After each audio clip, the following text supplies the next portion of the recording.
We're having such a blast. My wife and I got here a few days ago, and we hadn't been here. I think it was 16 years ago was the last time we were here. We got engaged here, you know. So Monaco is always a special place for us. But now we have 5 kids, so we haven't had a chance to really go to too many things over the years. But now that they're getting older, we said, well, let's go back and have some fun. And we've had such a great time. You know, it's what Laurent has done with the festival, and you know, Prince Albert is such an amazing guy. Just to be invited back again is really a treat.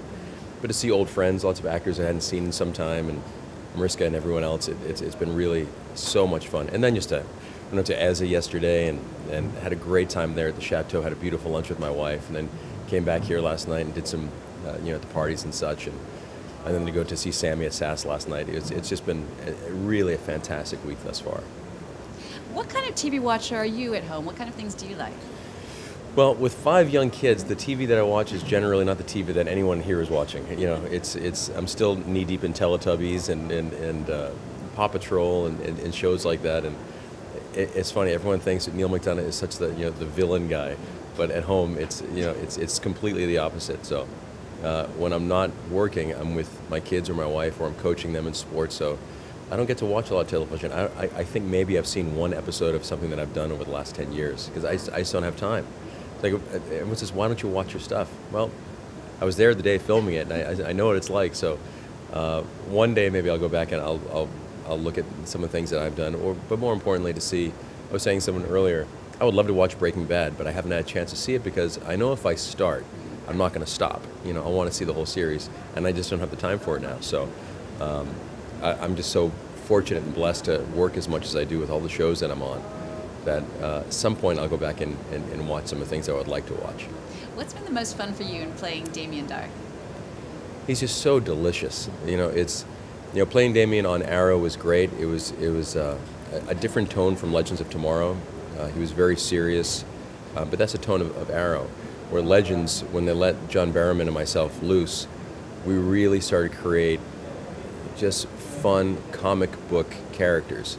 And especially this year, where before an Arrow I wanted to destroy the world for myself, now I want to destroy the world for my daughter. You know, and so to play Dad, which I haven't had a chance to play before, was really a lot of fun because I got to pull from my real life. So it was much more emotionally charged and fun and light at times and very dark at times. So it was a real roller coaster of emotions this year for Damian, and I loved it. And I thank Greg Berlanti and Mark Guggenheim all the time for it because it's, you know, I've been so fortunate to be part of the Star Trek universe and the Marvel universe, and now to be part of the DC universe has been an absolute blessing and a thrill.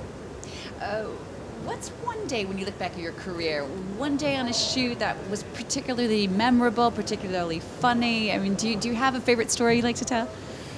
I mean, there's so many, you know, from Band of Brothers, all the stories, and the guys, getting to hang with all the guys in Band of Brothers, and you know, and then Boomtown, and then Desperate Housewives, and you know, some of my favorite stuff was, you know, just hanging out with Tom Cruise and Steven Spielberg in Minority Report, just having coffee and just chatting about life and what their lives are like, and how incredible their lives are, and how incredible my life is, and how different they are, and you know, to work with Clint Eastwood in Flags of Our Fathers, and what an incredible presence he is, and I've just been so blessed to be able to be part of so many cool stories and great movies and television shows that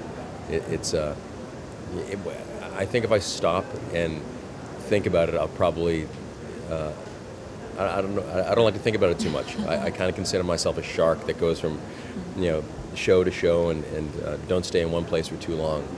And it's worked so far, so I think I'm going to keep on that track. What do you think about the way TV's been evolving with all the different platforms, the different way we watch TV? Has that been a good thing for the industry, for actors? For actors, it's been an amazing thing because before, you know, when I first started, there was CBS, ABC, NBC, and then Fox. That was really it. What HBO did with Sopranos and then with Band of Brothers, it kind of opened the eyes of viewers and saying, I want more of this stuff.